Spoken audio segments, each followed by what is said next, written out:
এই জীবনে পথ সোজা নয়, বড় আঁকা বাঁকা পথ বন্ধু।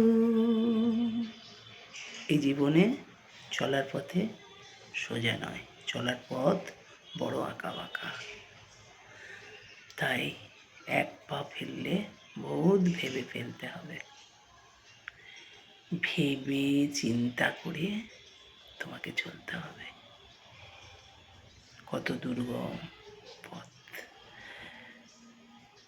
অতি সোজা নয় এই জীবনটাকে লাস্ট পর্যন্ত বয়ে নিয়ে যাওয়া, খুবই কঠিন। একটা মানুষ জিরো থেকে হিরো হতে বহুত কাঠখড়ি পোড়ায়, বহুত মেহনত, বহুত কষ্ট, বহুত ঝড় জল বাধা সব কিছু আছে। তাই বলে থেমে থেকো না, এগিয়ে যাও বন্ধু, এগিয়ে যাও। বাই।